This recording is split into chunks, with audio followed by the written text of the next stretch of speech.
plomb avec une si grosse pression? Comment j'ai fait? Déjà j'ai pris les tirs. Déjà, parce que pour marquer, si tu veux marquer, il faut que tu prennes des tirs. Donc j'ai pris les tirs, je les ai pris avec confiance. Je les ai pris aussi parce que c'était aussi en désespoir de dernière cause, parce qu'on était un petit peu en difficulté à ce moment-là. Et que c'est de par mon poste de jeu, de ma responsabilité, qu'il faut que, à un moment donné, dans les moments chauds, c'est souvent la meneuse de jeu qui prend des responsabilités. Et il se trouve que c'est rentré, donc très bien, ça aurait pu passer à côté aussi. Mais je pense que mentalement, quand tu te prépares aussi et quand voilà, il n'y a plus rien à espérer de mieux, j'avais décidé de prendre les tirs. Et quand tu te rends compte que quand tu décides de faire quelque chose, voilà, quand tu le fais avec de l'ambition et avec détermination, ça peut passer. Et ça, j'en retiens beaucoup. Enfin, voilà, depuis les jeux, j'ai changé un petit peu mon état d'esprit dans l'idée où je ne suis pas quelqu'un qui marque beaucoup de points, qui marque beaucoup de paniers, mais quand tu te formates et quand tu te dis que tu vas y arriver, ça te donne déjà la moitié du travail. Après, tous les jours à l'entraînement, tu t'entraînes, tu fais des exercices, tu répètes. Voilà, ça fait maintenant presque plus de 15 à 20 ans que je joue au basket et que je shoot. Mais aussi, il y a toute la technique, tu vois, qui est importante. Mais il y a aussi le mental où quand tu décides, il y a de fortes chances que ça passe à travers le filet. T'a-t-on déjà proposé de te doper? Très bonne question. Non, on m'a jamais rien proposé.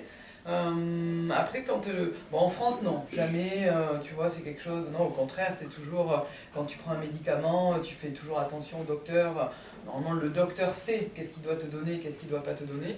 Moi, je prends jamais de compléments alimentaires, ce genre de choses, parce que justement, j'ai peur de me dire que ce produit-là peut être dopant ou pas, parce que j'en ai pas non plus besoin, à part peut-être des vitamines de temps en temps, ou ce genre de choses, mais c'est très très rare. Et à l'étranger, j'ai joué en Russie, je comprenais pas tout ce qui se disait. Et je sais pas si... j'ai vu des Russes prendre des choses, mais tu sais, s'il faut, c'était un Doliprane. Sauf que Doliprane en russe, c'est pas Doliprane, tu vois. Donc je sais pas du tout comment ils lui disaient. Donc, mais on m'a jamais rien dit, quoi. Et pareil aux États-Unis, non, j'ai jamais été confronté à ça, et heureusement. Je me permets, le naturel revient à Diallo, mais juste réagir là-dessus. Est-ce que tu étais suspicieuse de ce qu'on te donnait parfois en Russie? Est-ce que tu étais plus vigilante du coup? Ouais, j'étais beaucoup plus vigilante parce que quand on te donne un produit, tu sais pas ce que c'est pas écrit dans ta langue. Maintenant, j'avais la chance d'être avec Sabine Joras, qui était la kiné et préparatrice physique à Ekaterinbourg, et qui du coup, voilà, qui s'y connaît aussi, et donc tout passait par elle. Je lui ai demandé. L'anecdote que j'ai eue, c'est que je me suis fait une entorse, je crois, et ils m'ont fait une espèce de cocktail avec, enfin c'était juste immonde, mais c'était juste à mettre sur la peau, tu vois. Il fallait que j'imbibe ce produit-là sur une gaze et que je me le mette. J'ai senti, c'était juste horrible. Ça puait, je pense qu'il y avait de la vodka, je pense qu'il y avait des trucs un peu... voilà, donc c'était assez russe, mais je crois que je l'ai mis une fois. Pas trop longtemps, j'avais pas envie que ça me crame la peau. Mais après, non, j'avoue que, ouais, effectivement, tu fais un peu plus attention quand il y a des choses que tu connais pas.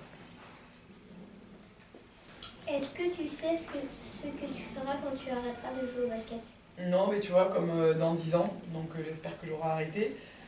Je sais pas trop ce que je vais faire, c'est pour ça aussi que, tu vois, là tout doucement, voilà, j'ai décidé d'aller jouer à Mont-de-Marsan pour commencer peut-être à me plonger un peu plus dans ma reconversion, à essayer de trouver des pistes, à m'ouvrir un petit peu, parce que moi quand je fais quelque chose à fond. Donc là je suis basketteuse et je laisse pas beaucoup de temps à l'après ou à faire des formations, ce genre de choses. C'est un peu compliqué pour moi. Et donc tout doucement, déjà me mettre dans un lieu, enfin aller dans un lieu où je vais pouvoir rencontrer des gens qui vont aussi venir discuter avec moi, m'ouvrir, me présenter des choses, essayer de m'aider à m'orienter un petit peu sur mon futur.